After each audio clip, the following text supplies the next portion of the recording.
just like that, they buy it. They eat it up. You pander to them, you thank them. I mean, really, people, I thought you were a little bit smarter than that. I mean, it's just so easy to say the name of the city. You cheer. Hey, Stephanie, you cheer. I mean, just come on. Welcome to the A Show.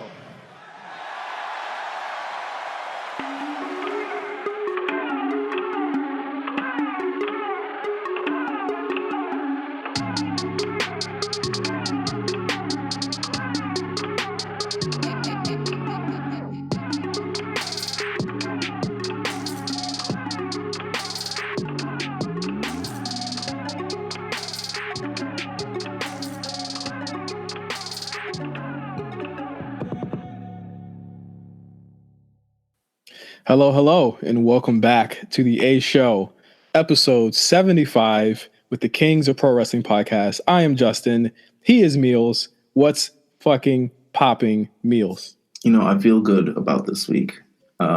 This is a crazy week, and we're not even at the prediction show yet. This is a crazy fucking week. No, I mean, for the status of the audio for this podcast, I feel good. Oh God, yeah. Don't drink. I feel good. So, I got a new dongle.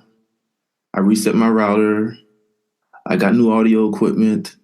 I got a ton of various things because for the past 2 weeks, audio issues have been plaguing this podcast, and I just don't want it anymore. If it's the AEW guys, I'm sorry. We can just not do AEW watch anymore. I'm perfectly fine with that. And, you know, we can have you guys. I know Double or Nothing is coming sometime this spring, and we'll just, you know, we'll just talk about something else, to be honest with you. It's a stack week, though. I think it'll hold up. If it's I don't know what else it could be. It might be the ghost of our ancestors plaguing you for trying to denounce Kofi and all of New Day's entire thing for the past week. And I don't want to be on the bad side of our ancestors, to be honest with you. So you might be on your own with this one. It's pro wrestling. If our ancestors are mad at that, they're marks. You might be on. You call him MLK a mark? Yes, MLK is a big mark. Marking Luther King. Jesus Christ! Oh my God. Whoa. Oh my God. Harriet Markman. Oh, well, okay. All right. I'm sorry, ancestors. That is a that's an observer level joke right there. Speaking of marks, we got to get right into the show today. It's gonna be a pretty conversation heavy show. There's a lot to have conversation about this week, particularly on one show. Mark Madness finals results, semifinals and finals results. Meelz. It was a long road. And you know, I got to say once again, thank you to every single person who voted, who retweeted, who had something to say, who didn't like, who did like, all of that. Thank you so much for supporting Mark Madness. I think this was a smashing success, to say the least. You know, I liked it. I like this entire thing. I'm interested in what we'll do next year, but as for Mark Madness, man, whew, okay. So we had the semifinals. Yep. We had the finals. Yep.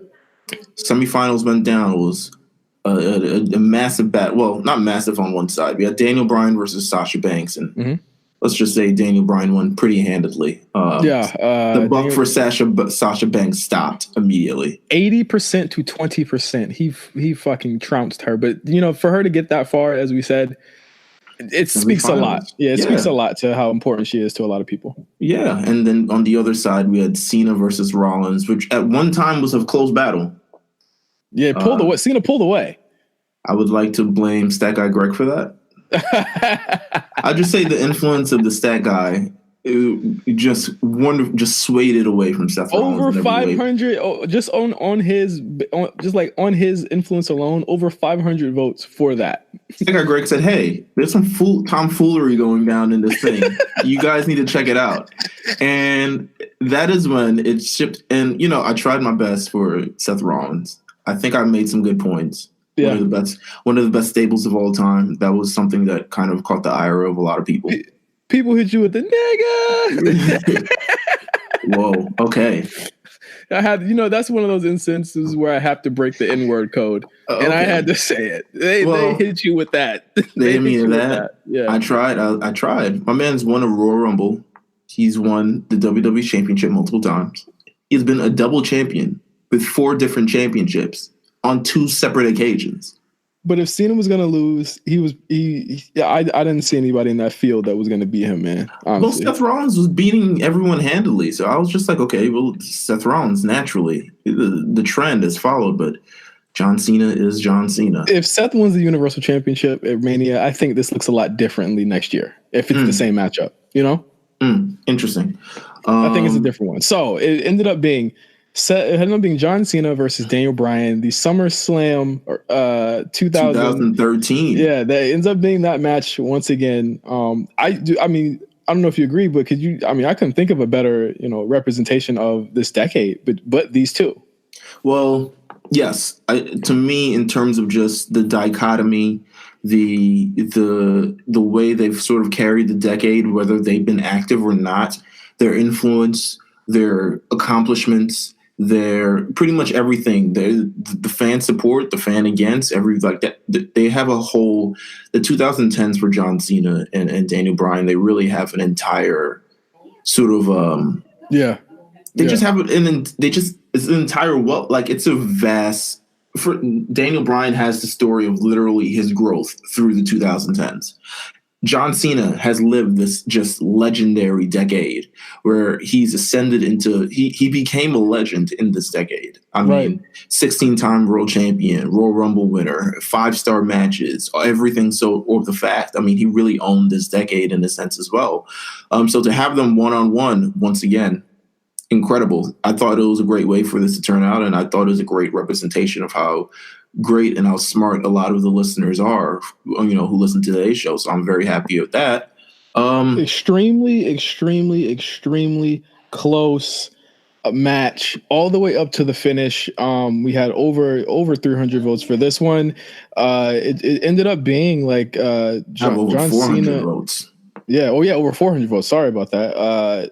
Daniel Bryan is the best in the decade. Best of the decade. Why do you think that why do you think I rep him so hard? Why do you think that, I threw that shirt on at 10:01 on Tuesday night?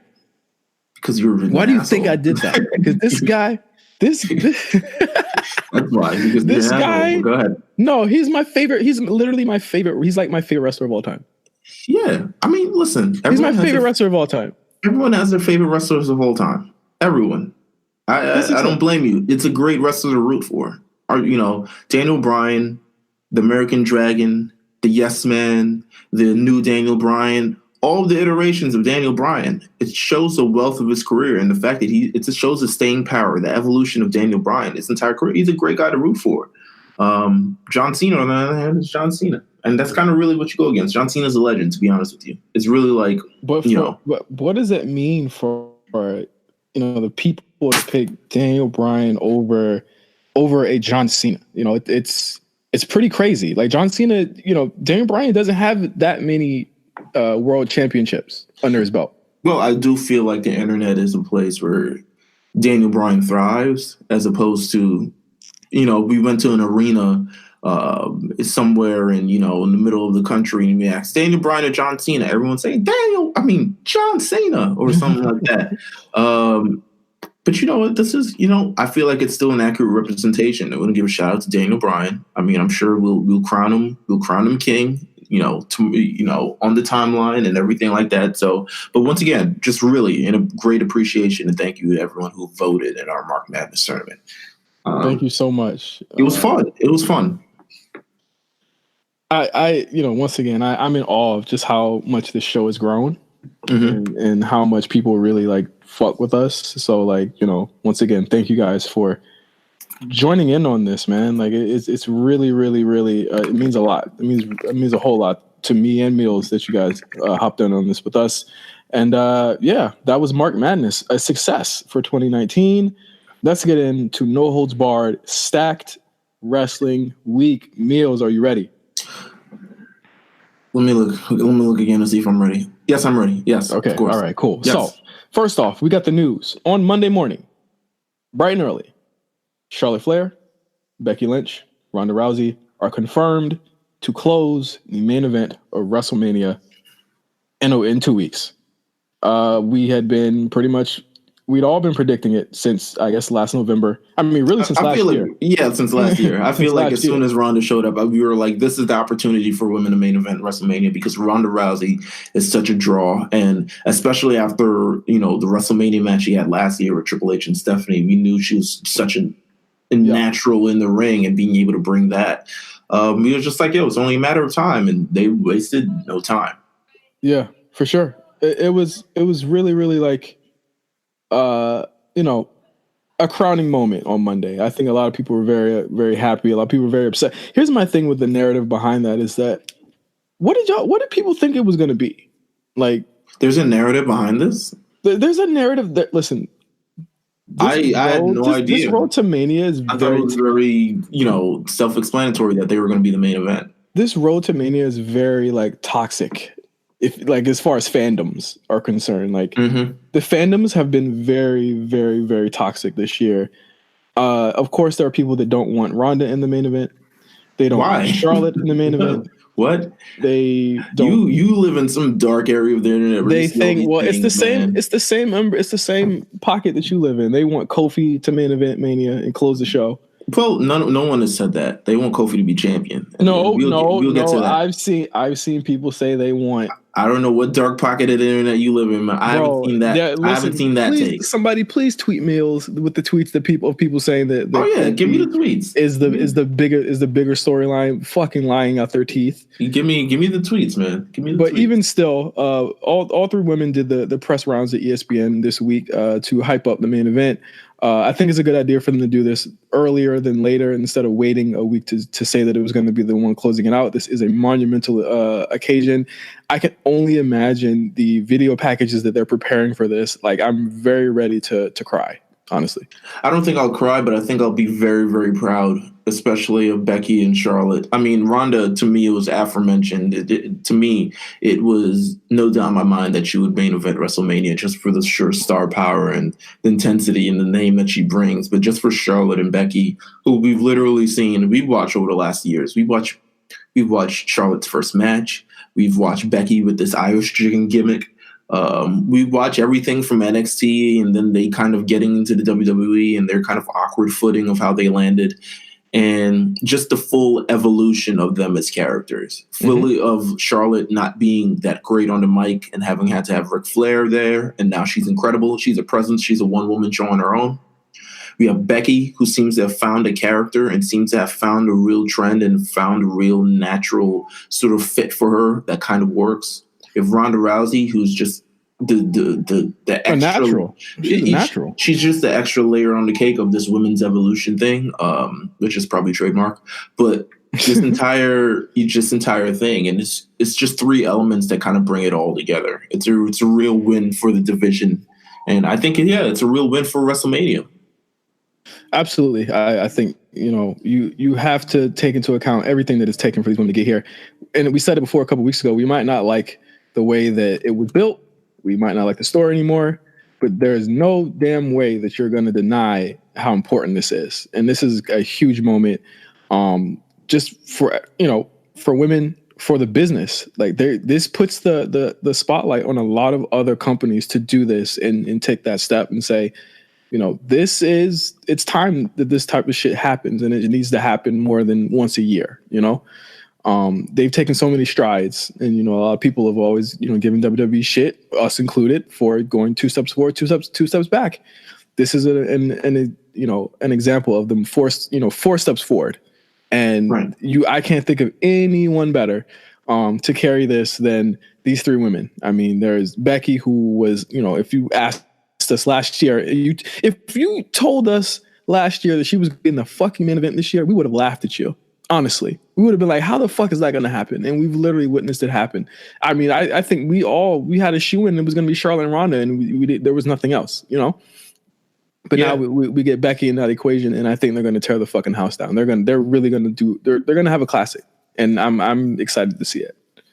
I agree. I am as well. Next up, the Bella Twins have a podcast. Have you listened to it? Yeah, you haven't had a chance to listen to it? No, you haven't listened to it. You haven't listened to Bella's podcast. You haven't listened to it. No, I mean, no, I have not listened to it yet. I'm actually kind of so I pulled it up on iTunes right now. They have a little 1-minute trailer. Are you interested in hearing what they're saying or what the trailer's about in this podcast? Let it run, because I got a quote that I want to say before we go to the next point. It's just the season 1 trailer, so hold on. Okay. Hey guys, it's Brie and Nikki. You may know us as WWE superstars or from our shows on Total Divas and Total Bellas. But right now, we cannot wait to tell you what we have coming up next. That's right, we're turning off the cameras and we are turning on our mics with zero filters for the Bellas podcast. Wow, we sounded so cute. Ew. No, you said it way wrong. To be honest, we're twins. I feel like we just always say it the same. Yeah, but I didn't like how you said it. Okay, well, here we go. The Bellas podcast. Was that sexy for you, Nicole? Yeah, podcast is to be like fierce free. Oh, I'm gonna end it right there. They sound like so dead. They sound literally like they're being forced. So here's the thing, which I don't think they are forced to, but I think they're definitely exploring. There's this, we live in the age of content and things like that where people feel like they need to jump out and start delivering content. They do have a YouTube channel. I think this all spun out after the Total Bellas finale when Nikki Bella announced that she is 100% retired from the ring. So she's not coming back. Even though I don't really hate Nikki Bella in the ring, to be honest with you. But she's not coming back. We all hate Brie. Yeah, we simply just hate Brie. And I feel like Brie should retire after the last year that she had, all the hate that she got for kicking Liv Morgan in the head. She literally said that when she was training on the show, I've grabbed a couple quotes. She said that she didn't spend a lot of time in the ring when she was training. Yeah. All right. Well, okay. And then that makes sense. And she blames that as a reason why. But then she also turns around and says, "Oh, it's the fans' fault why it was a bad return." Another big quote. Well, the quote I really want to get to is Daniel Bryan quizzing them. He actually shows up on the show on the first episode. Well, yes. He shows up on the first episode of the podcast. Yeah, he shows up on the show podcast, same thing. Huh. He quizzes them on who the president of Russia is. Nikki says Victor Putin, and Brie says Sarah Palin. No way. I'm looking at it right here. Nah, that's fake. This is for TV. I am not going to listen to it to see the tone of their voice in which they said that. So here's the thing, and I like that you bring that up about tone of voice. They don't have the podcast voice. Even just listening to that trailer, kind of cringy. Very natural, very phone sex. I don't think they have podcast personalities, but I do wish them the best in all of their future endeavors related to this podcast because, I mean, all you really got to do is start a podcast and just see where it goes. And they already have a built-in fan base. They already have people who kind of want to hear all the unfiltered, and the cameras are off. And, oh my God, Nikki, you're so bad. But it's it'll be interesting to see how they goes. I mean, they're already lapping us in terms of ratings and it's number one. It's already number one. Oh shit. Okay. Yeah, well, listen, it is what it is. We'll see how it goes. I'm sure they'll have guests. I'm sure they'll have they'll get a nice little sound bite from a couple people. They'll definitely get the wrestling rounds, they'll be included within all the, the Talk is Jericho's and the Something to Wrestle With and is Cole Cabana still doing this podcast? I don't know.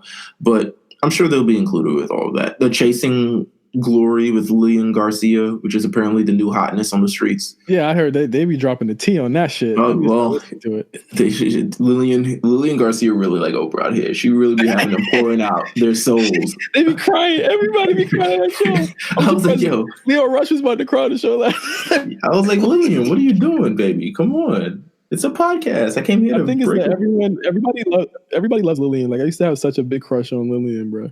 Really? Yeah, bro. Remember the time when she fell off the apron and you heard, ah! Yeah. Charlie Haas. Oh my God. That was so whack. Oh my God. Yo, Charlie Haas. What a name of the 2000s. Oh my God. But yeah, I mean, we went way too long on this. The Bella Twins we did. the podcast. we did. Sorry, but yeah, very meta conversation we're having right now. Tell us how it is. Next up, Kenny Omega is on a promo run because of his new documentary that is actually airing tonight. Has premiered on TSN Network in Canada.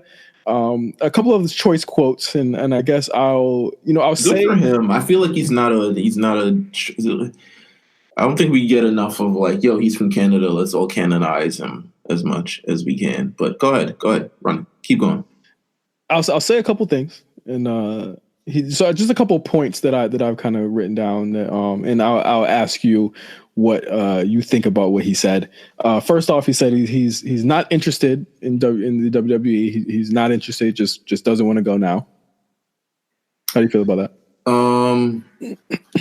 We had this conversation a while ago when it was time for that crossroads of AEW and WWE, and he said he's not. I mean, we had this conversation. I did see a 1-minute clip of him saying why he wouldn't join WWE. Yes. And that's a lot of. I don't know if that was your next quote, if you want to get into that or anything. You can go ahead and get into it.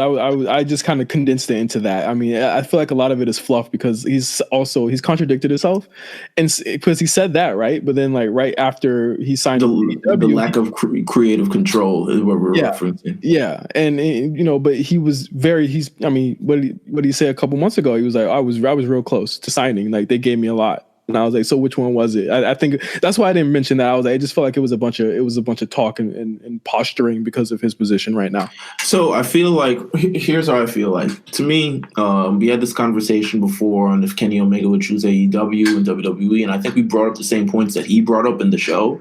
But I do feel like, as for Kenny Omega, I'm like, yo, do what's best for you. Like, to be honest with you, if it was between, I'm sure he's getting cash. Nonetheless, I'm sure he's getting broken off nonetheless. Now, it would have been great to see him in the WWE because I feel like this is a great time to join the WWE right now. With everything that's going on, with the entire excitement surrounding WrestleMania, with the entire excitement just surrounding around everyone in the company. There's so many stars. There's so much money to be made. There's so much talent, and there's so much things, and there's so many people that he hasn't faced yet. But the AEW brand, I mean, they promised him creative control. They're giving him a lot of money. I think he's the ability to get on the ground floor of something new, similar to what AJ Styles, had his career in TNA. I think he's kind of modeling it after that. He's just gonna do what's best for him. I mean, I have no strong ill feelings for him because I'm just let him do what he got to do. I don't care. There's a part of me that also doesn't care, but it's just like, yo, if you're gonna join AEW, whatever. I'm still gonna join WWE. You're the one who says fuck it, we ball. Yeah. So it's like, to me, it's not a major loss because it's not something that we've ever had. Would I have liked him to see in WWE? Sure, I thought it would be very, very intriguing. I think the Kenny that AEW is about to, the Kenny that AEW is about to get is going to be a very different Kenny than what we saw in 2016 anyway. So yeah, to me, the success of AEW kind of depends on the talent of their roster, and they still, while they have Chris Jericho, I feel like they need much more pull in terms of just star power. So it'd be interesting to see what kind of happens within the next few first months. But I mean, they've got Kenny Omega and they've got Chris Jericho. That's kind of really the main attractions to the show. Yeah. We'll see what happens afterward. They really have to get more though. They need to get a lot more. Or else there's really going to be no sense in watching this. Unless you want to watch New Japan circa 2018 through 19 over again, there's really no point in watching this. He also says within that same breath that he doesn't. He was asked by John Pollock in one interview, what's the it was 18 years since Nitro had been taken over, WCW been bought.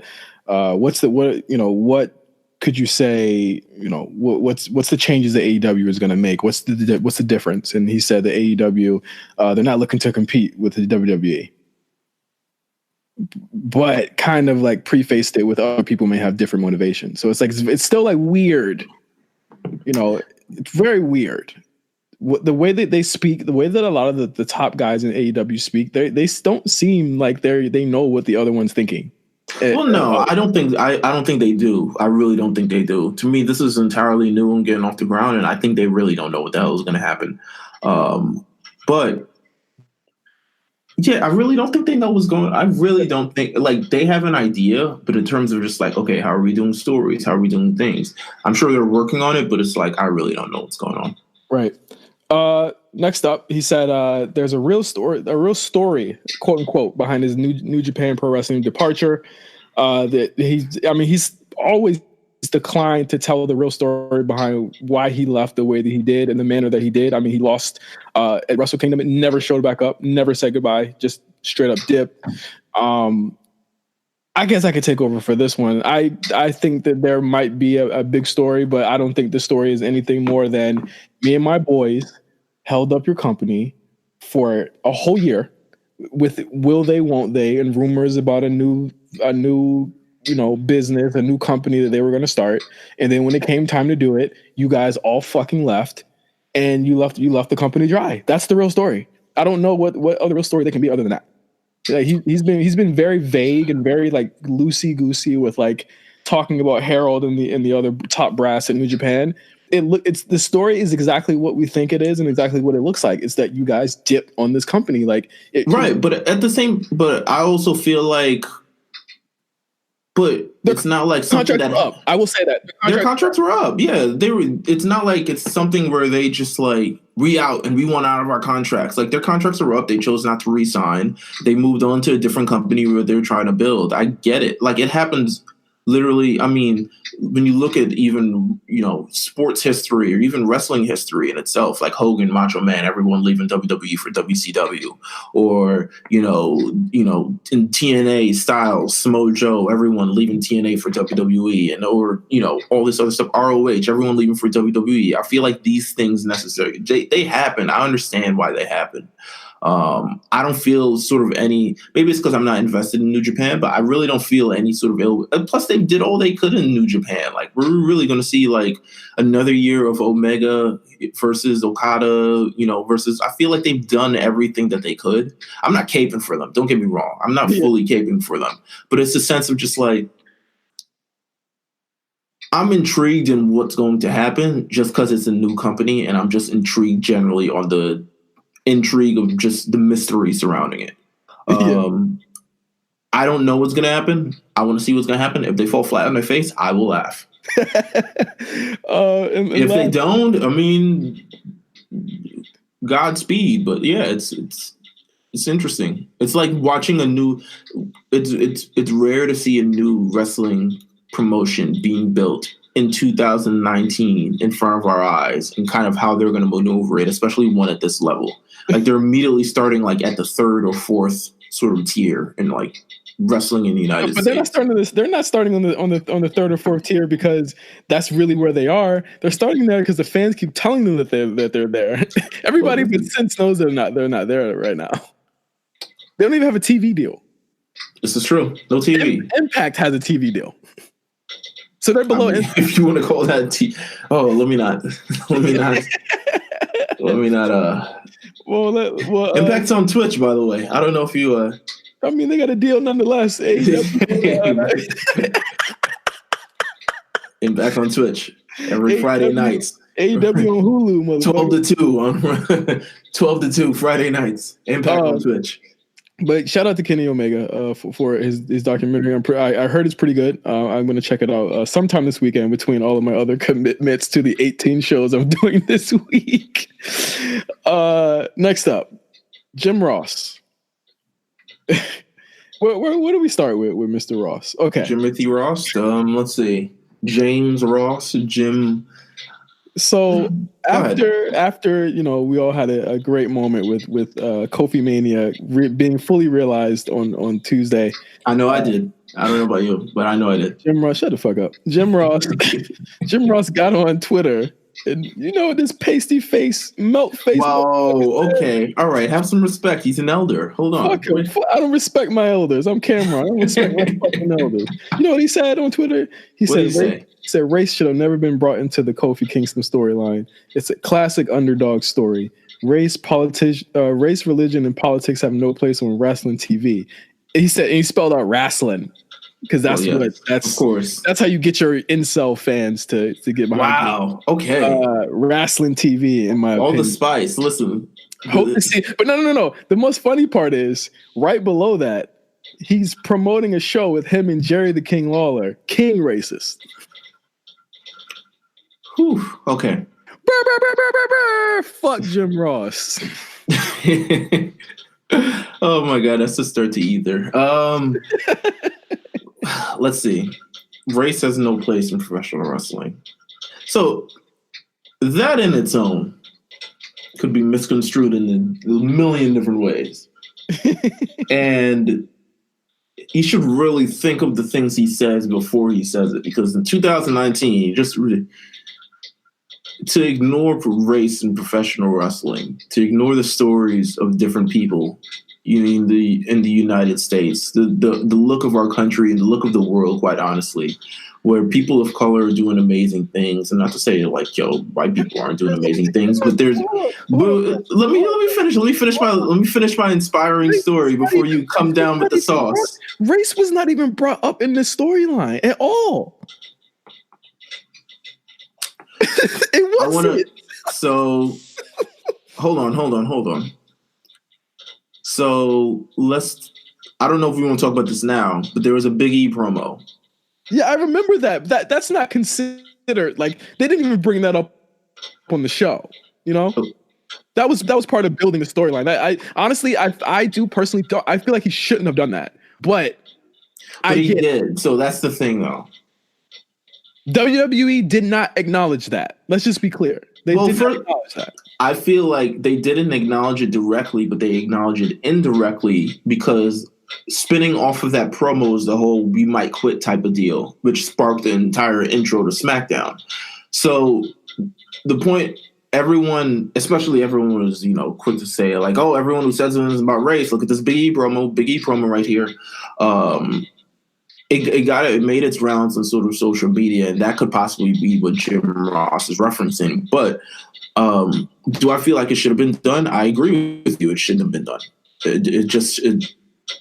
To me, it muddies up the entire thing. And I do think race has a place in professional wrestling.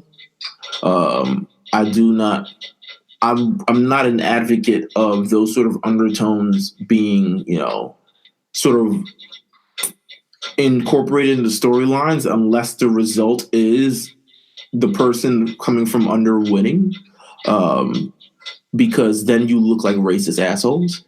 WWE doesn't have to mention it. And the thing is, I'm glad that they're not mentioning it. It's not, in my opinion, it would be very cringy if they did. It's not for them to talk about, and that's why on the other end of the Big E thing, I'm like, okay, he shouldn't have done it, but he should have done it, where it's like he's the person that should be talking about it. But I don't think WWE should say, "Oh, first black champion." I agree. I 100% say that. They shouldn't say it. No, they shouldn't say it. But I don't believe that sort of race, religion, and politics. I mean, you want to detach from society, but I do believe that they have a place in professional wrestling. Politics, no. Politics, no. Especially with WWE is wild with the politics, and they've chosen to ignore politics, i.e. Linda McMahon. But I do believe, just in general, that the stories of various people, I mean, even the New Day, Asuka and Shinsuke, Mustafa Ali, just the stories that are told from different perspectives of people in America and all over the world. I feel like America is much different than it was in 1980. And the great white hope, wow. the great big baby face, and the great thing is no longer just this like strong-jawed, chiseled white man. It is people of different races, people of different colors, people of different things, and they all have their different stories, and they all express that through these promos. And that's kind of what I saw in the opening promo on SmackDown and through Big E's promo, and just saying, it's less about race and more about the experiences that they kind of go through, and the experiences of having to deal with this kind of prejudice and dealing with this type of not being considered because of people like us, and where we've come from, people like us never make it out of the thing. So in that case, you're telling these stories of these various people. And I do think that's where it's kind of has its place, because you want to tell these stories and you want to expose the world. I mean, it's a new world. It's not 1980. It's not 1970. It's not even 1990 anymore. It's a new world, and I think Jim Ross isn't quite understanding of that yet. Remember what Taz said about Jim Ross? What did Taz say about Jim Ross? I thought Taz was black for a long time. I don't know if I'm the only one. This is what I'm gonna say. Just like the great man Taz said, "I'd slap you in the face, but God already beat." Whoa, okay, no, relax. As soon as I knew where you were going, play on the field. That was kayfabe. That was not real. Whatever. But I think Taz was black for a long time. I thought Taz was black before I ever knew what Italian was. Apparently, I knew Taz wasn't black from the way he was getting his ass whipped. Oh my god! I knew Taz wasn't black when Rob Van Dam pulled the pick a hand game on him. Oh my god! Mm-hmm. Okay, all right. JoJo Offerman is pregnant. Okay, Ooh. now I think that's self-explanatory. She's congratulations to her and the baby's father, who is Bray Wyatt. Yes, I mean they're are they married yet? No, it's kind of the baby's daddy. Whoa, sure. That's why the sirens is on right now, because you have too many questions, sir. What do you mean I'm asking too many questions? I want to know. Too many questions, my man. They've kept us in the dark for so long. Well, you're not in the dark no more. And now JoJo's preggaeton, as my friend Carlos would say. She's shout out to Two Belts, but she is due in June. She's due in June. Yeah, she's going to be a June pay-per-view, baby. Wow. She's going to be a backlash, baby. She's going to be Money in the Bank, baby. Money in the Battleground, baby. Yeah. Is the baby going to get the ride the mini pony or no? We are spicy today. Let me just tell you. I think you're spicy and you're dragging me into this, but congratulations to JoJo, very, I would say, I don't want to say I'm not surprised. That's very mean to say, isn't it? I'm not surprised because I would do the same, Bray. Shout out to her. There you go. I think that's how we can end it. Bray Wyatt's still, we're just going to consider his not on TV paternity leave for the last 18 months.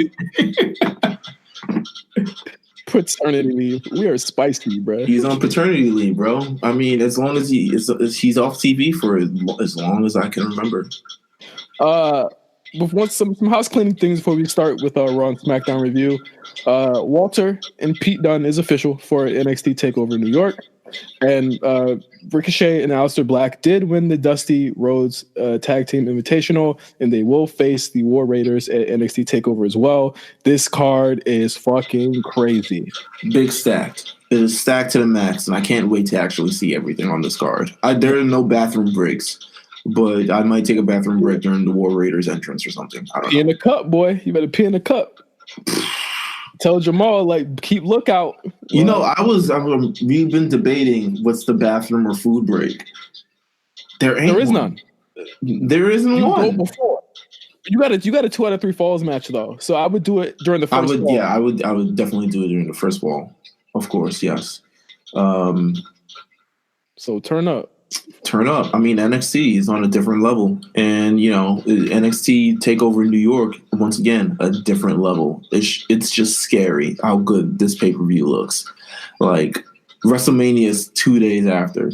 They did it. They changed the date on it because they didn't want. It was too hot the day before. It's way too hot. It was way too hot. We need to cool it down with that Hall of Fame ceremony. Shout out to the new Hall of Famers, by the way. Oh shit! I forgot to even put them in the run sheet. The Hart Foundation Bret Hart going to be a two-time Hall of Famer this year, along with Booker T. So that's dope.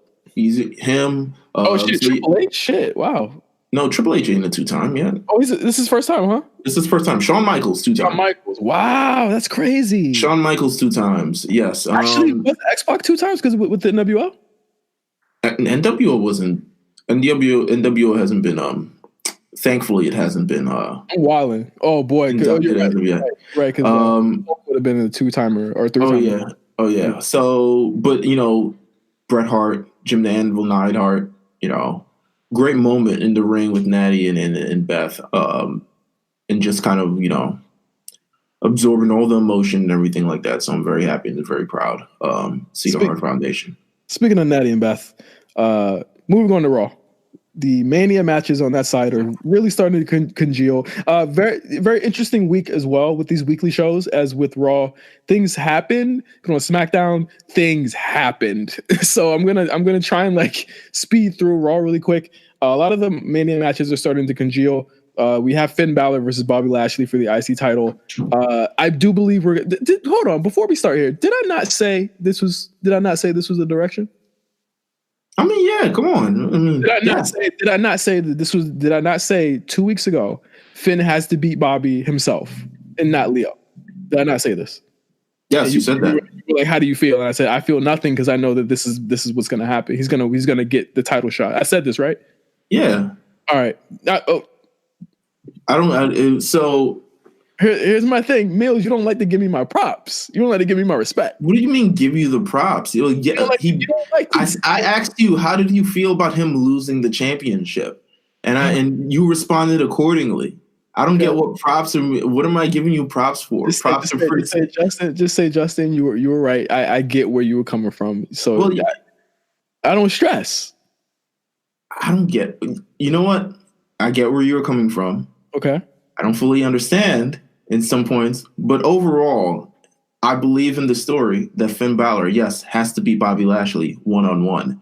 Now, did I think that he needed to lose the title in order to do that? Not really, but here we are. It's you had 4 weeks. Don't say the chase. I'm tired of the chase. You have 4 weeks to the damn show. There's 8 chases on the show. We didn't need 8 chases. But here's my thing, Meelz. What the fuck was he gonna do for three and a half weeks? What was he gonna do? The man has literally been facing Elias and Jinder Mahal and all the other people. He's in the actual storyline now. So like, he's in the storyline. I mean, it's not. Why are you acting like they can't finesse him keeping the title for 3 weeks? Hop on your girl DMs. No, what are you talking about, bro? You hate Finn Balor. I don't hate Finn Balor. You love Finn Balor. I love Finn Balor. Yeah, I do. You love him in a way that is stand-worthy. Wow. You stand for Finn. Him and Kenny Omega are the only 2 people that I have merch of, and I actually have 2 Finn Balor shirts, so you might be right. You stand for Finn. I know you do. It's all right. I got an NXT Finn shirt, and I got a main roster Finn shirt. Listen, it's fine to stand for Finn. Well, here's the thing. Do you think the Demon's coming? I mean, he's got to be the year, right? You're the Demon. It's got to be. I think if they do the Demon coming out and beating Bobby Lashley in 15 seconds like they did at SummerSlam, I'm giving it 7 stars. Okay. Wow. Ridiculous. It's 7. That is unfortunate, but do I think the Demon's coming out? Oh God, I hate you. I don't know. Why would he need a Demon? I don't know. I think there's obviously going to be like some type of beat down angle or beat up angle on the go. If they do that, then yes, I would say, okay, we're telegraphed for the Demon. But he beat Bobby Lashley and Jinder Mahal in a handicap match. So I don't even know why he would even need it. Jinder and Bobby beat his ass right after. So I mean, obviously he's gonna need a little bit extra help to help him out here. I think it's a good story. I think you should just keep watching. Next up, Drew McIntyre versus Roman Reigns is official. Big Drew versus Big Joe. I a lot of people don't like the personal angle that they're taking, but I think Drew is playing this very well, and I think this is the hottest Drew has seen in a while. It's weird watching them in the ring with one another because it's like obviously Roman Reigns is very like stripped back and like Drew McIntyre has this weird overcoat on, and the look of it is very, very interesting. How do you feel about how they're doing Dean Ambrose on the way out? The man has taken every kick to the face on the way out. He's leaving the company and hitting every step on the way down. Like, I thought he was dead last week. I was like, did they kill him off in that false? They bring him back. They bring him back just to kill him again. I mean, he's not scheduled for anything at Mania.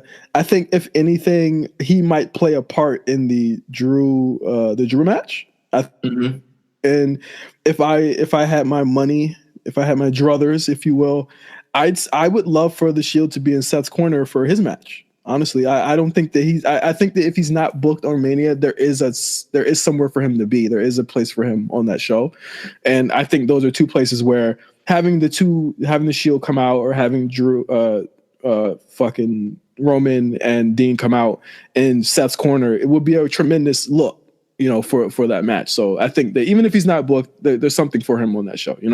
I agree. I feel like I don't know what Dean's role will be at Mania, if there even is one, because he is leaving after Mania. But I feel like there's definitely got to be a way to sort of let him go. I feel like maybe we do it the night after Mania, to be honest with you. Maybe that's his swan song. I think that would be a good place to kind of do it. Yeah, it would. Maybe to introduce somebody new also. Yeah.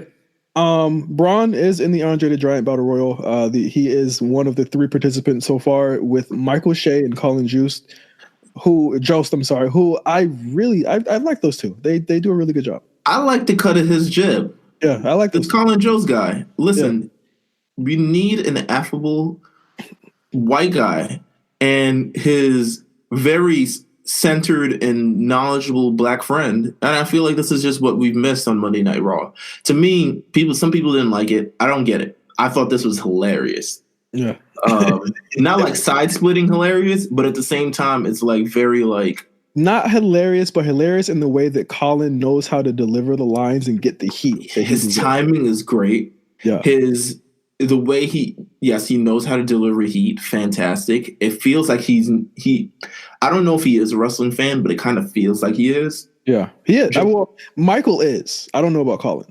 Okay, because it kind of just feels like he knows the right beats to hit. And maybe that's just comedy and maybe that's just TV and all the other stuff, but he knows the right beats to hit. And he just comes off, to me, it's funny. If there were still GMs for Raw, I would want him for GM for Raw. He is hilarious. 100%. He is just him and Braun playing off each other. This could be the Kane and Pete Rose feud. Pete Gas. You about to say Pete Gas. I was about to say, I don't know what I was going to say, but Peter Guns. Yeah. But it could be definitely one of those feuds. I love it. Colin Jost, I fave it. All right, so those matches were set up effectively on this episode.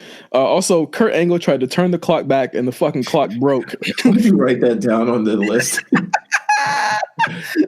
I'm spicy today, baby. That Samoa Joe match was trash.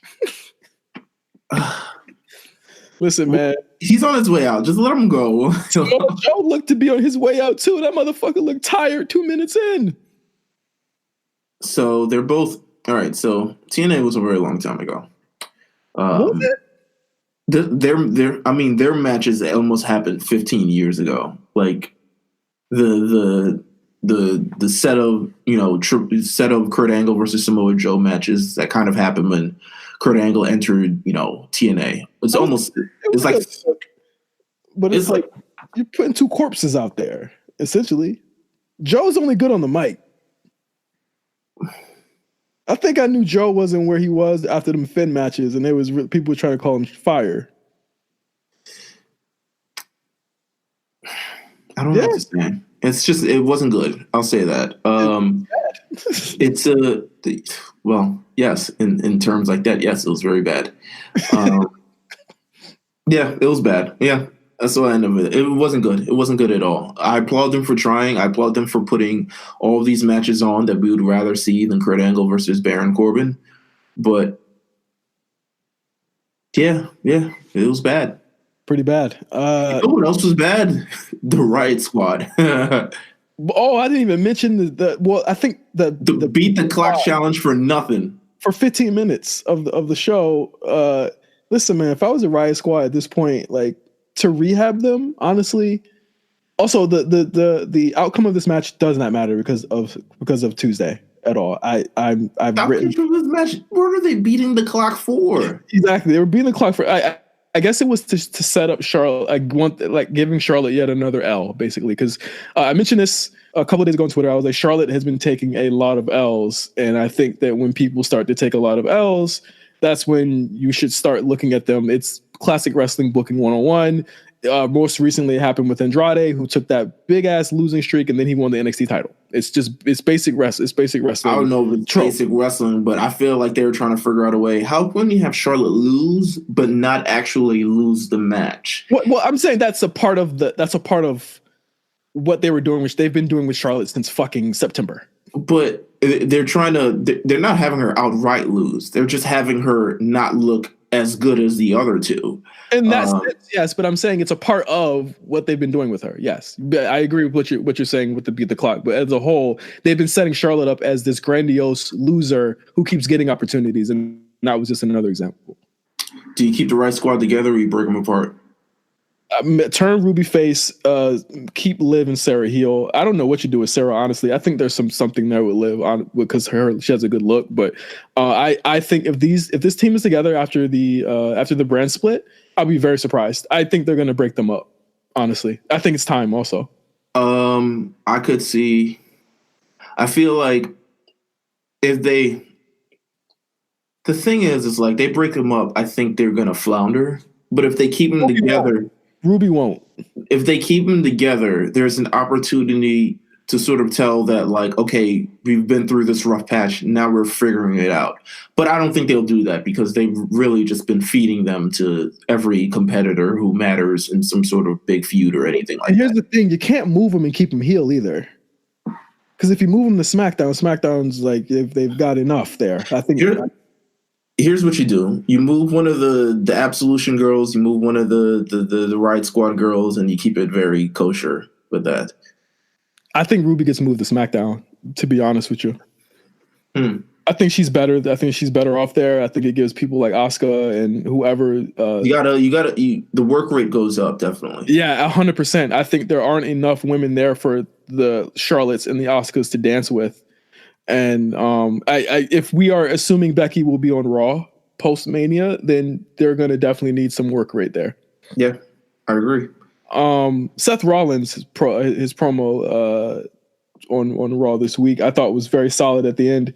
I think that him being a pure babyface, very, very good. I have no problems with this program at all. Surprisingly, I think they're building it up naturally. I think there is a modicum of doubt there with Seth and Brock, with Brock getting the upper hand on Seth consistently.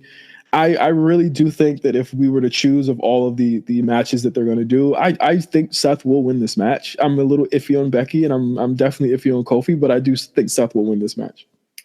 I say if there's any part of the three, and there was a discussion, I mean, we've had this discussion on chat, we've had this discussion on the timeline, and it's whether Seth, the stories of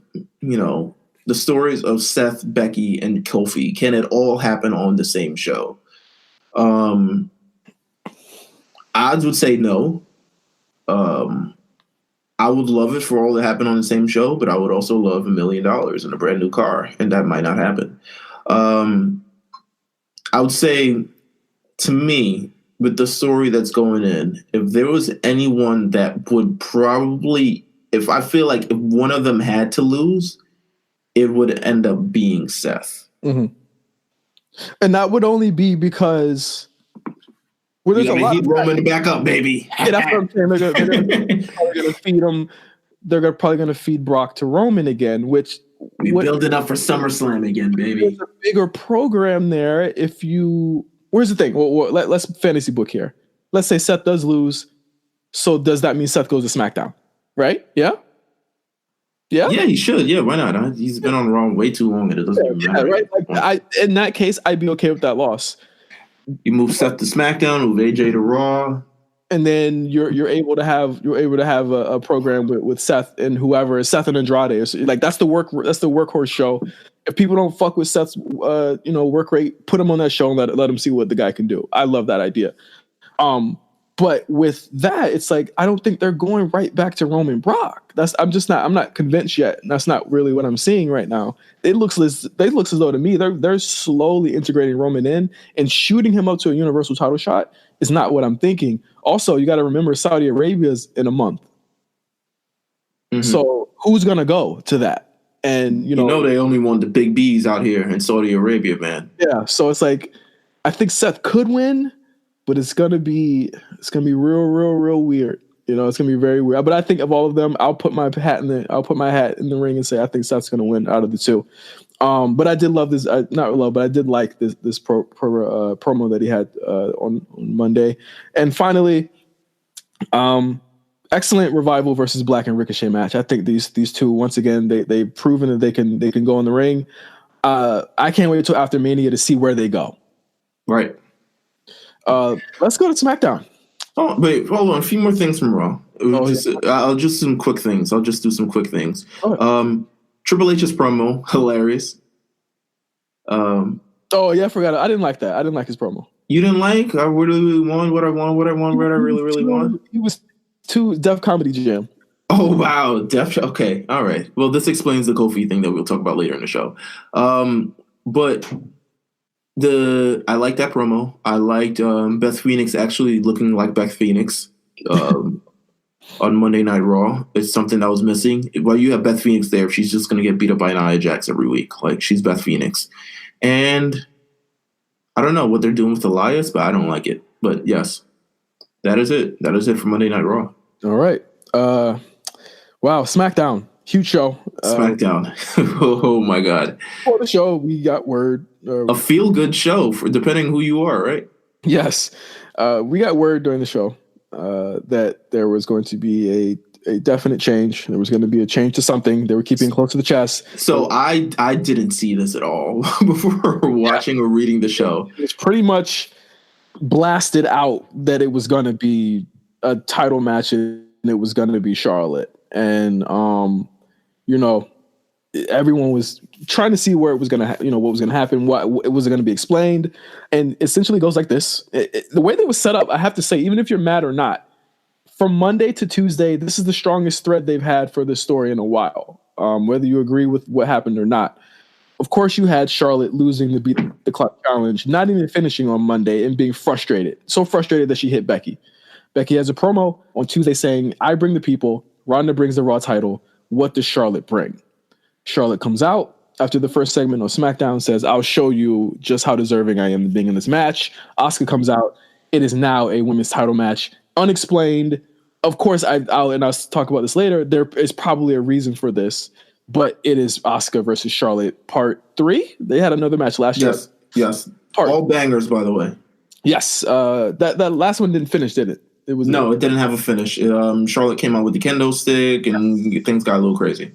So they had a fucking phenomenal match. Not quite as good as the first one, but still violent as hell and still very, very physical I think Charlotte and Asuka is the best women's combination. Let's keep it.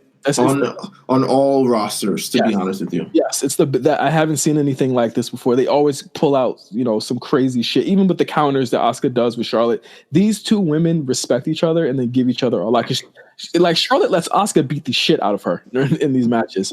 But of course, Asuka once again taps out to the figure 8, and Charlotte does win the title. So coming into the match at WrestleMania, Charlotte is the SmackDown Women's Championship.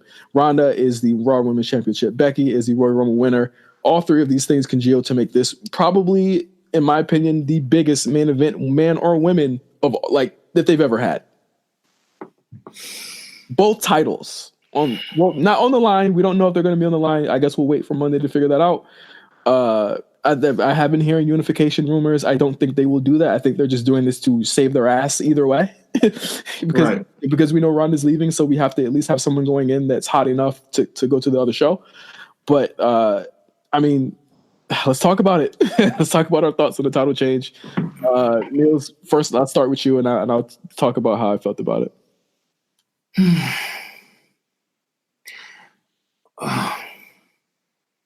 You dying? You good? You want me to start? Yeah, go ahead and start. When I heard about this, I said people are going to be very mad. People are going to be very upset. People are going to be very hurt. But when you think about, I am all three, by the way.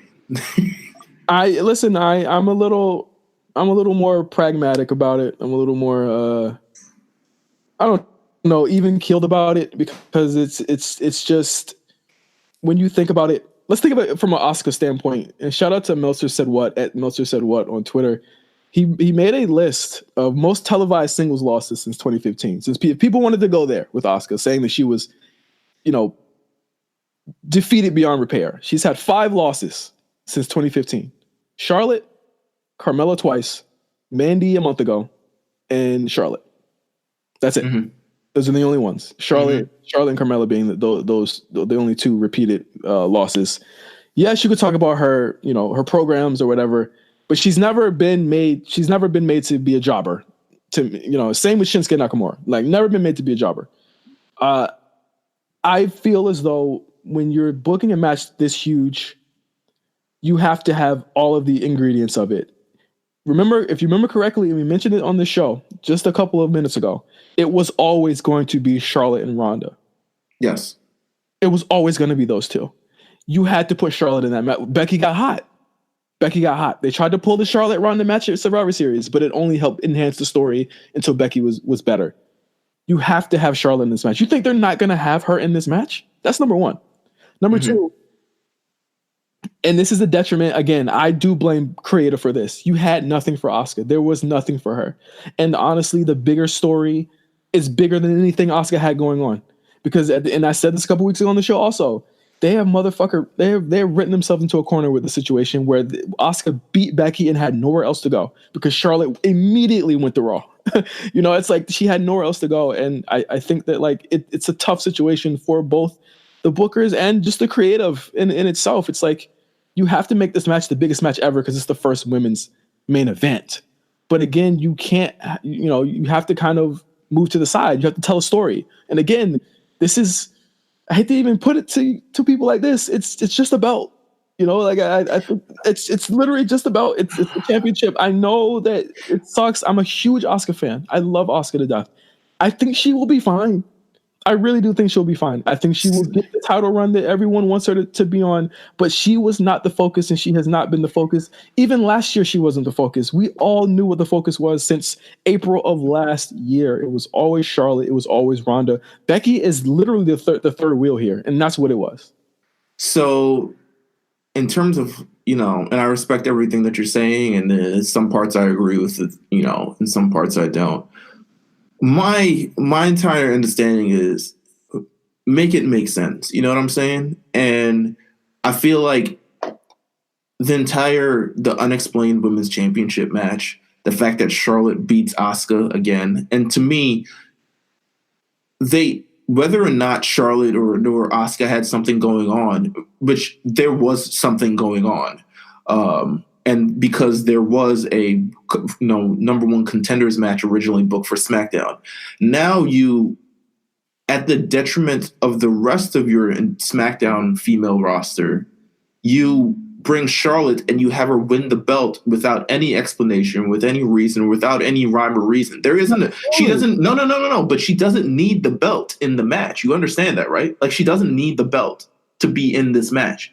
The past 8 weeks, the past 9 weeks, they've been promoting this entire thing about the 3 of them getting into the tussle and 3 of them getting into this. Whether Charlotte was what does she bring to this match? She didn't. All she has to bring is that she is a 7 times women champion. She's one of the best people on the entire roster. What if the story's not done? What if the story's not done? The story could very well not be done. But here's the thing, though. You sacrificed pretty much. It didn't just sacrifice. That's extreme. No. It didn't. Extreme. You sacrificed the entire. You have 4 women who are anticipating Mandy and Sonya. But so it doesn't matter. Would you have given a fuck anyway. about that match? Would you have given a fuck about that match? It doesn't matter, though. It doesn't matter. No, it doesn't matter at all. It doesn't matter if people would have. Meelz, would you have given a fuck about Mandy and Sonya versus Asuka? Hold on. Let me finish. That does not matter because because here's the thing. I don't give a damn about the AJ Styles and Randy Orton match. It's happening, but I don't care. That's not the point. That is the point that you're trying to make, is whether anyone would care about this match or not. About Mandy and Sonya versus Asuka. do you care about this AJ Styles and Randy Orton match? That's not. Because I'm not asking. That's equivalent. I'm asking. No, that's not because you're asking if I care about a match. Yes or no? Just answer me yes or no. No, I'm not answering you yes or no because that's not the answer. That's not AJ. You know, I want to see. But what's the all right? So what is Asuka doing now? Because I would have cared about an Asuka match because I like seeing Asuka. But what is Asuka doing now? 1 week to go. We don't know. This is a week before. This is a week before the show. We don't know. What does Asuka do now as a former champion? But here's the thing: you could have had the match. You could have had the match nonetheless. I agree. Listen. Let me finish my point nonetheless. Let me finish my point. Let me finish my point nonetheless. Let me just finish it.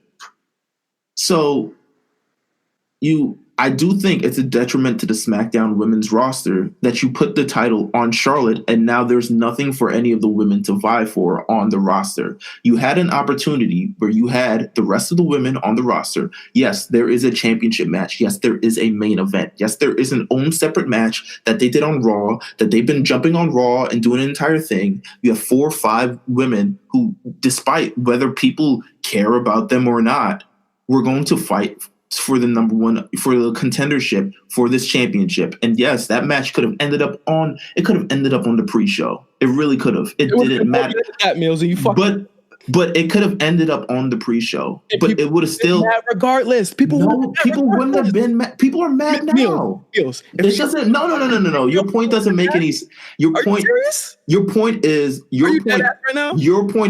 that this match shouldn't happen because everyone in this match is irrelevant. I didn't say that. You're saying, do you care about this match? I said, would you have cared about that match? Was there any stakes to that match? No, there wasn't. So it's irrelevant. That's what you're saying. That's what you're saying. You're saying everyone in this match is irrelevant. That's what this. I didn't say Asuka was. That's what this title. That's what this title change kind of said. It said that. Don't put words in my mouth. I didn't. I'm not putting words in your mouth. I'm saying that's what. I'm not saying that's what you said. I'm saying this is what this represents. It represents a little bit of irrelevancy with the SmackDown women's roster. And it shouldn't be that way. You had an entire other match. Asuka fans and people on the internet wouldn't have been upset if she was on it at 5 p.m. on the 7th. Who cares, bro? Are you happy? Are you happy that you're going to get Cedric Alexander and Tony Nese also at 5 p.m.? Hell yeah, I am. Exactly. People would have been happy to see an Asuka match, man. You can't deny. People would have been of like a Sasha or a Bailey to these people. Like, of course, they would have been pissed off if they. So you're saying they're irrelevant? Because you're saying that. Stop saying irrelevant, Meelz. I never. You're not saying the word irrelevant, but everything is saying that. Okay, it doesn't matter. You're saying would it have mattered? Do you care about these people? That's exactly what you're saying. You're saying, would you have cared about this match if it happened? I cared about the match, not the people. No one's irrelevant here. I'm saying that match had no heat. Having Charlotte go into it as a champion means that if she does lose the match, she can go back to fucking SmackDown and lose the title. If they put a tag team championship match on this card next week, that has no heat, that has no contenders, that has no anything, and they just booked the match on the card, you would perfectly accept that. You would perfectly accept that, but you wouldn't accept the fact that if they did the same thing with Asuka, it would have been on the card. Name 4 people. What match would it be? It could be Ricochet and the Revival. Ricochet, Aleister Black versus the Revival. They beat them on Monday. That's not heatless. They beat them a month ago too. So Asuka got beaten Asuka got beaten by Charlotte twice. Naomi's a former women's champion. Excuse me. Asuka got beaten by Carmella twice. Naomi's a former women's champion. Mandy has beaten Asuka herself and got a title shot last month. You're saying like this match. That's what I'm saying. It's you're saying this match. You're not saying the people in it. You're saying this match is irrelevant. Who cares? There has been a 3-month almost story with Ricochet and the Revival. Right. So it's not heatless. There's been a storyline attached to that. There's been an entire month storyline with Mandy versus Asuka and Sonya versus Mandy and Carmella and Naomi.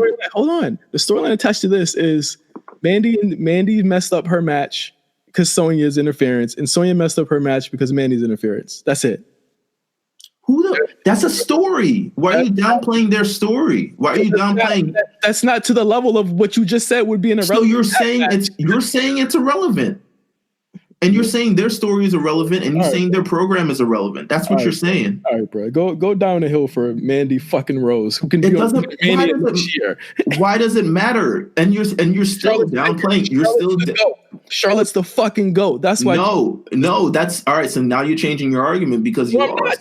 Yes, you are. Now you're saying that she deserves it, and she's saying that you're saying the reason why she won it is because she's the GOAT. And this isn't a battle. Nobody lost. So Asuka lost.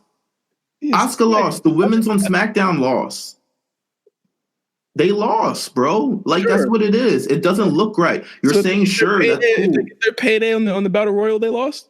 Not everyone. This isn't a fucking participation contest, Meelz. Not everyone's gonna be on it. Make it make sense. Make putting the SmackDown title. Putting the SmackDown title on Charlotte make sense. Keep watching. Make it make sense, bro. It doesn't make any sense. It didn't even make any sense going into the match. Keep watching.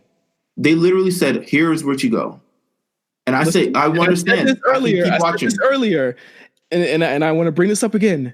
They did the whole Kofi shit where they had the whole female roster say Asuka deserves better, Asuka deserves more.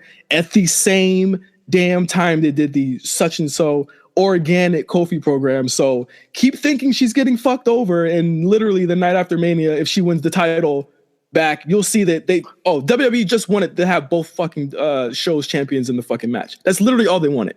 They wanted to have both fucking championships in the match, and the one and ask me where it makes sense. Let me finish. They want both belts in the same match, the biggest match that they've ever had, where all of the fucking media and press are looking at it. The SmackDown champions in it, and the Raw Women's champions in it. That's literally all it fucking is. It's not a participation contest. They're not shafting anyone. It's the way this shit goes. It's literally the way. Sense. Keep fucking watching then. It doesn't make sense. Fine. She's gonna be fine. She doesn't lose often. And I'm not saying Asuka's not going to be fine. I'm saying that she's screwed over in this situation. I 100% agree. Kayfabe wise, yes, she was. Yes, she was screwed over. Well, kayfabe-wise, yes, she was. Okay. Real world wise, her check bigger than mine this week. I'm pretty sure she cool with it. All of that is irrelevant because everyone's check is bigger than ours. Listen, you gotta find a new word other than fucking irrelevant. I'm pretty sure. But it's true. She's a worker. But you're saying everything but the word irrelevant, but you're saying everything around it. Do you think she real life cares about losing a fucking belt? A fake belt? I don't know. I'm not a wrestler. Exactly. Who cares? Like she's a. But you don't know either, though. You don't know either. You don't know either. People know how this works. People know how this works. You don't know either, bro. It doesn't even. To have a SmackDown, I would have rather a SmackDown. I mean, shit would I matter? How would you fuck it? Oh, really? So okay, we're doing that. Okay. You would have had a three-way, huh? I would have had a three-way. Why not? And you're laughing. You're saying everything, but that this match is irrelevant and the people are irrelevant, but you're hinting towards everything of the rather fact because you're laughing at their match. People never said irrelevant. You never said it. You never said it. The match is heatless. Charlotte's got more heat going into it. If she beats, who cares, bro? She's in the match. She would have had the same heat if the title wasn't there. So cheating out a beloved babyface doesn't give her more heat going into this match. It would have been the same thing. She could have beaten Asuka without the title on the line, and it would have been. Now it's magnified. 100% is magnified. But it doesn't make any sense. Make it make sense for me, bro. Keep watching. Make it make sense. I'm not writing the fucking show. Keep watching. 100%. Yeah, go ahead. We'll see. Let's go on to the next thing. Kofi Kingston is going to WrestleMania thanks to his friends.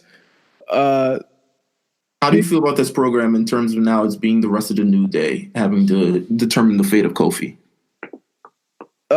One too many gauntlets for me in the past 3 months. Oh, yeah, for sure. I'm very tired of the gauntlet format. I think I was burnt out on it until the Usos part, I think. We've seen these guys in matches with all of these people before. I did appreciate the urgency of it. I thought Xavier was tremendous throughout every single match, though. But I'm going to admit I was kind of burning out until the Usos and one of the coolest segments, one of the coolest spots that I've seen in quite some time ever in wrestling, when they pretty much said, we respect y'all. Good luck. We forfeit. I thought that was tremendous. That's when I was in. I was all in at that point. I thought that was also amazing. And I thought that was a great touch to the story. I liked the little commercial break after it. So it makes sense why man has recovered. I also like the Daniel Bryan and Eric Rowan thing, because they could not have feasibly beaten them down for them to actually pin them.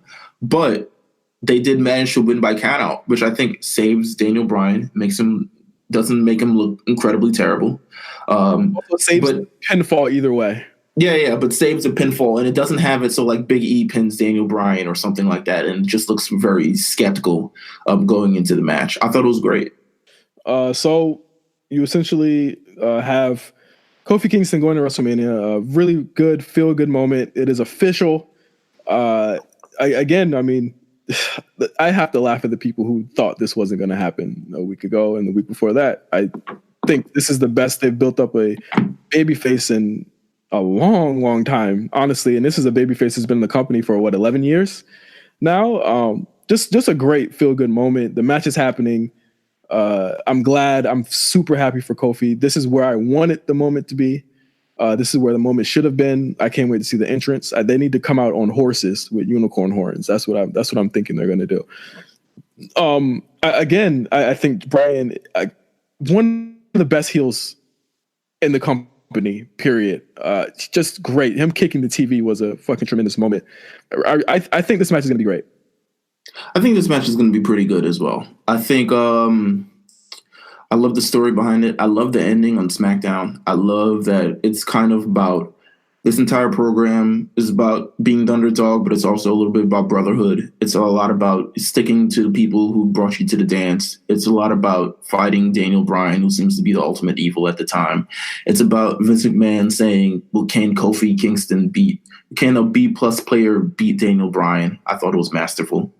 The reversal of fortunes also of Daniel Bryan being in this position now is just hypocritical. Oh, it makes him way more evil and looks way more. I love it. It's perfect. This run that we're seeing Daniel on from last year to now, all timer stuff. It's not surprising that he won Best in the Decade. Honestly, I agree.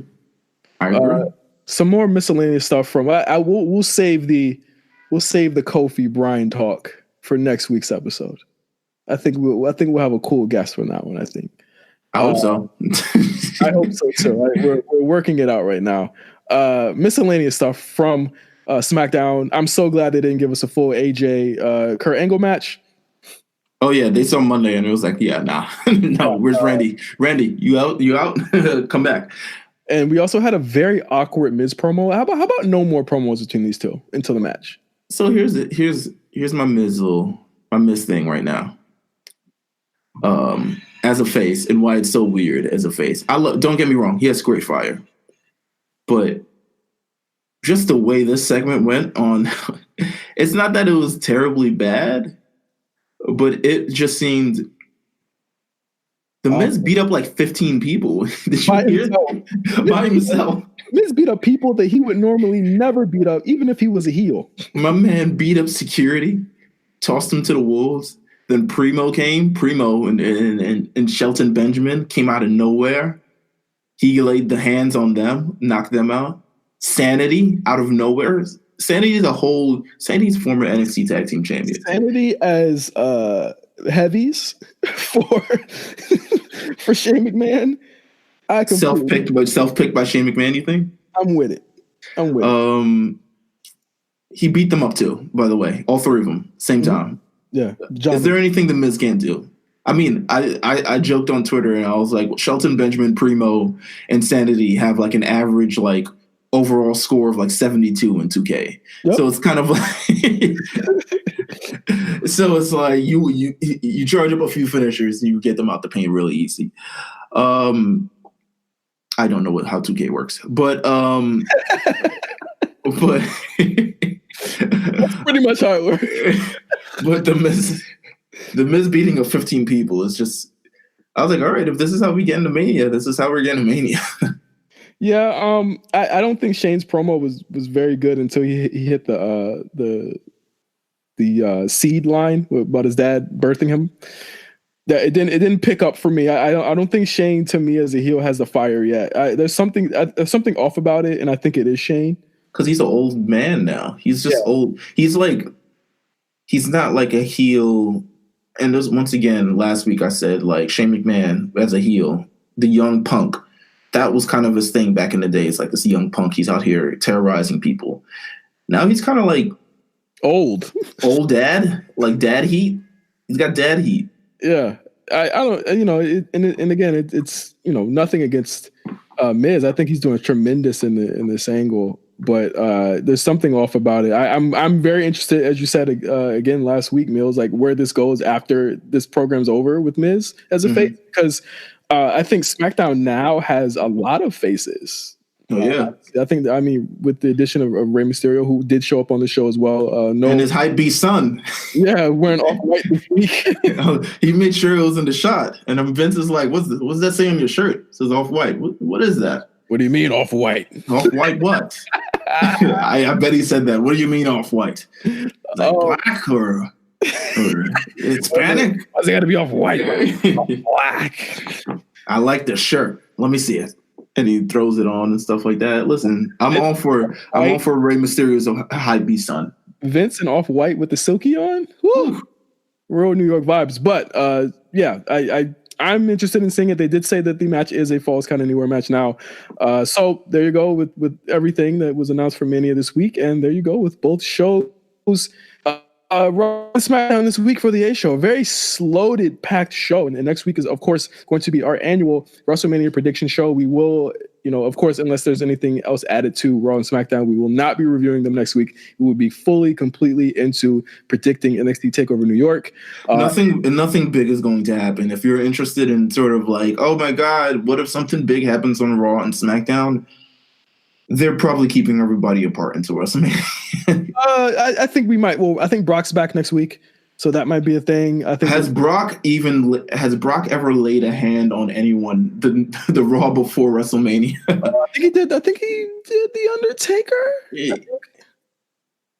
I think the Undertaker might have like tombstoned him or something like that. Maybe zapped him or something like that. Listen, I have memories of Brock and Roman playing tug of war with a championship. I was physical.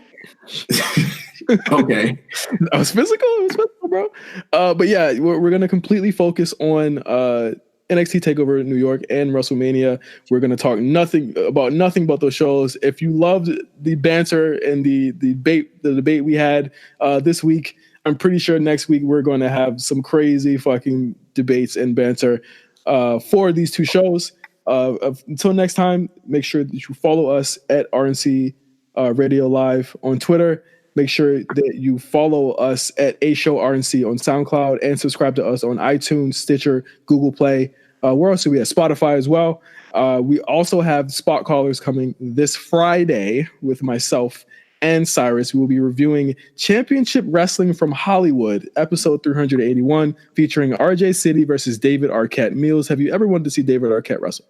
No, sir. But, I do want to listen to the show. You will not want to see it, and we will tell you all about why you do not want to see it. That sounds great because I don't want to see it, but I do want to listen to Spot Callers this Friday on the RNC Radio Network. So shout out to Cyrus and myself. We will be on that show. Also, check us out everywhere else that you see us at. Anything? Wait, first of all, also shout out to you guys. The shout out from Don Cheadle, my guy. Oh man, yeah. The John Cheadle thing has had Pat walking around a little different this week. So different. Listen, Don Cheadle knows we exist, man, and also Shea Serrano and all the other good people. So shout out to them. Shout out to you guys on Late Fees. Shout out to Huey for Perfect Play. Shout out to The Lookout. We had an episode this week. Just shout out to everything RNC related. We got playlists coming again. We got all types of stuff coming for April. So make sure you stay tuned. WrestleMania. Just again, WrestleMania. Like upon us. It is upon us, and it is here, man. It is the big week in New York City. I will be around. I will not be at WrestleMania. Don't ask why. But he will be at TakeOver. So if you want to kill Meelz, he'll be there. Don't kill me. Applaud me. Meelz is too big. I wouldn't fuck with you. Share the wealth. Applaud me. Celebrate with me. And ask me things that you may not ask when because I'm on an audio medium that you would be able to ask me in person. Oh, so God. yes, I'll be at Access and NXT. So Turn up. I got my own booth at Access right next to the Miz. So. Oh, God, get the fuck out of here. Anyway, until next time on the A Show, for Meelz, I'm Justin. We'll see you next week for the huge WrestleMania prediction show. Peace. Happy Rusev Day.